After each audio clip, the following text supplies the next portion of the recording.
আফাতুমিনুনা বিবাদিল কিতাব ওয়া তাকফুরুন আলাম নাজআল লাহু আইনাইন ওয়া লিসানান ওয়া শাফাতাইন।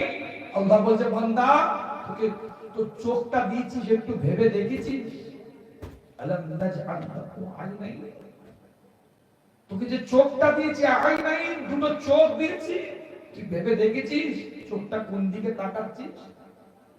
কলেজের মেয়ের দিকে তাকালি, ইউনিভার্সিটির মেয়ের দিকে তাকালি, রাস্তায় ঘুরছে মেয়ে সুন্দরী রমণী, সানগ্লাসের ভিতর দিয়ে আর চোখে তাকাচ্ছ, পৃথিবীর কেউ চিনতে পারে না, বুঝতে পারে না হুজুর তুমি কোন দিকে তাকাচ্ছ, তোমার আল্লাহ দেখছে।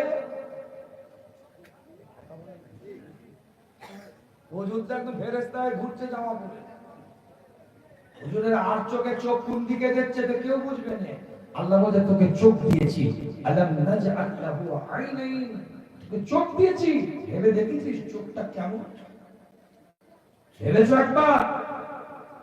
এই চোখের উপরে যে স্যাটার, চোখের পাপড়িটা যে পড়ছে, এটা ভেবে দেখেন তো ওটা যদি ফিক্স থাকতো কি হতো? পাপড়িটা যে খেলছে স্যাটারের মতন যে পড়ছে এরকম করে, এটা যদি ফিক্স থাকতো, হয় হয় বন্ধ থাকতো আর নাহলে খোলা থাকতো। আমি একটা মানুষকে দেখেছিলাম, আমি জায়গার নাম বলছি না, ভিন্ন দেশের একটা মানুষ, সেখানে গিয়েছিলাম, যাওয়ার পরে দেখছি হুজুর কেবলাদের খুব মহব্বতের মানুষ, বেচারা চোখটা এইভাবে খুলতে পারতো না, এইভাবে যে খুলছি আমরা চোখের পাপড়িটা যে তুলছি অটোমেটিক, এটা তো তুলতে পারতো না। যখন কথা বলতো আমি নিজের চোখে দেখা বলছি, আমার মোবাইলে পুরোনো মোবাইল থাকলে আমার কাছে ছবি ছিল, আমি দেখিয়ে দিতে পারতাম, ঠিক হাতে করে এইভাবে পাপড়িটাকে এইভাবে তুলে তুলে কথা বলতো, যে হুজুর কি বলছেন। যদি পাপড়িটা বন্ধ হয়ে যেত সেটাও ক্ষতি, আর পাপড়িটা যদি খোলা থাকতো সেটাও ক্ষতি। আল্লাহ স্যাটারের মতো তৈরি করে দিয়েছে, প্রয়োজনে তুমি বন্ধও করতে পারবে, প্রয়োজনে তুমি খুলতেও পারবে। আলাম নাজআল লাহু আইনাইন, তুমি কি দেখছো না আমি আল্লাহ তোমাদেরকে চোখটা কেমন দিয়েছি, ওয়া লিসানান ওয়া শাফাতাইন, তোদের জবান দিয়েছি। কোথায় জবানকে খরচ করছিস? চোখ তো তোর মোবাইলে, ফেসবুকে, চোখ তো তোর মেসেঞ্জারে, চোখ তো তোর হোয়াটসঅ্যাপে, চোখ তো তোর ইমোতে, চোখ তো তোর পরকীয়া প্রেমে লিপ্ত হয়ে আছে। আর জোয়ান যুবতী প্রেম করে না, এখন দু ছেলের মা তিন ছেলের বাপকে ভালোবাসে। কথা বলে না, কথা ভুল হচ্ছে নাকি? আর ভাবিদের প্রতি আকর্ষণ, কারণ খাবে ইনি বিল উঠবে অন্য জনের নাম, কোন রিস্ক নেই। হাসছি, ওর বিয়ে দিতে হবে, ওর বিয়ে দিতে হবে, কষ্ট হচ্ছে কথা যদি ইললজিক্যালি বলে থাকি, আননেসেসারি যদি কথা বলি বলুন, ক্ষমা চেয়ে নেব আপনাদের কাছে, কিন্তু বাস্তব কথা বলে যাচ্ছি, কোনো চুটি আপনার খেদমতে কোনো অবাস্তব কথা নয়, আননেসেসারি। কাদের প্রতি? এখন এক্স বয়ফ্রেন্ডকে দেখে ফেললো এক্স গার্লফ্রেন্ড, নতুন করে 10 বছরের ভালোবাসা আবার নতুন করে জন্মে গেল। বিয়ে বাড়িতে দেখে ফেলেছে খালাতো ভাই মামাতো ভাইকে, মামাতো ভাই খালাতো ভাইকে, এই খালাতো বোন খালাতো ভাইকে, মামাতো বোন ফুফুতো ভাইকে।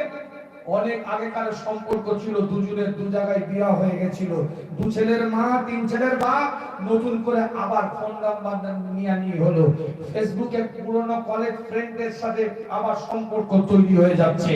এটাকে সমাজ বলছে পরকীয়া। এটা হচ্ছে নতুন ট্রেন্ড একটা, যেমন ওই চুল কাটার ট্রেন্ড বেরিয়ে গেছে, দেখো চারিদিকে ন্যাড়া, মাঝখানে ঝুঁটি, টুপি পরে থাকলে মনে হচ্ছে উমরা থেকে এসছে, আর টুপি খুলে দিলে এখানে চুল লাফাচ্ছে। টুপি পরে থাকলে মনে হচ্ছে উমরা থেকে এসেছে, আর টুপিটা খুলে দিলে চুল এখানে লাফাচ্ছে। 20 রকম কালার, মুখটা পুরো বাঁদরের মতন হয়ে গেছে। সভ্যতা নেই। ইসলাম আপনাকে কোন রকম চুলের ব্যাপারে কোন বাধ্যবাধকতা করে না, একটাই বাধ্যবাধকতা আছে ইসলামের চুলের ব্যাপারে, সেটা হচ্ছে সমানভাবে আপনাকে কাটতে হবে। বড় রাখলেও সমান রাখতে হবে, ছোট রাখলেও সমান রাখতে হবে, মাঝারি রাখলেও সমান রাখতে হবে, এটা জায়েজ। আর সুন্নাত হচ্ছে বাড়তি রাখা। আপনি যদি রাখতে পারেন এটা সুন্নাত, যদি আপনি না রাখতে পারেন, তার যত্ন না নিতে পারেন, সমানভাবে আপনাকে চুলটা রাখতে হবে। বড় রাখেন সমান রাখেন, ছোট রাখেন সমান রাখেন। চারিদিকে নেড়া, এদিকে একটা কাটা, এদিক থেকে সিটি করে, এদিক থেকে একটা ফালসে দিয়ে দিয়ে, ওখান থেকে ফুল লাগিয়ে দিয়ে 30 রকম কালার করে ঘোড়ার লেজের মতো লাগাবে, কবরে তোমাকে জুতো পিটা করবে। তাই ইহুদিদের চুল তোমার কাছে কেন আসবে? তুমি তো মুসলমানের বাচ্চা। ইহুদিদের চুলের কাটিং তোমার কাছে কেন? নাসারাদের চুলের কাটিং তোমার কাছে কেন? আল্লাহ নবী, আল্লাহ রাসূল মক্কি জীবনে ব্যাক ব্রাশ করতেন। কি করতেন? কথা বলেন না কেন? কি করতেন? ব্যাক ব্রাশ করতেন। চুলটাকে পিছনের দিকে এরকম আঁচড়ে উল্টে রাখতেন। মদিনাতুল মুনাওয়ারায় যাওয়ার পরে আল্লাহ নবী, নবী মুহাম্মদুর রাসূলুল্লাহ সাল্লাল্লাহু আলাইহি ওয়াসাল্লাম লক্ষ্য করছে ইহুদিরা, নাসারারা ওই ব্যাক ব্রাশ করে আছে, পিছনের দিকে চুলটাকে আঁচড়ে নিয়ে আছে। আল্লাহ নবীর নকশাতেও তাদের মতন যেন না হয়ে যায়, নকশাতে তাদের মতন যেন না হয়ে যায়। হুজুর মদিনা জীবনে, ইয়াসরাফের জীবনে, মদিনাতুল মুনাওয়ারায় শেষ 10 বছরে আর জীবনে ব্যাক ব্রাশ করে চুল রাখেন নে, মাঝখান থেকে সিটি করে দুদিকে চুলটা বাঁধি রাখতেন। ইহুদিরা ব্যাক ব্রাশ করেছে, হুজুর চুলটা করে ব্যাক ব্রাশ। তুই কাটিংটাই দিচ্ছ ইহুদির মতো, বেহায়া কোথাকারে, নির্লজ্জা কোথাকারে। তোর হায়া নেই, তোর শরম নেই। আর যদি ভালো লাগতো তাহলে একটু ভাবা যেত, তো বাঁদরের ছানা লাগছে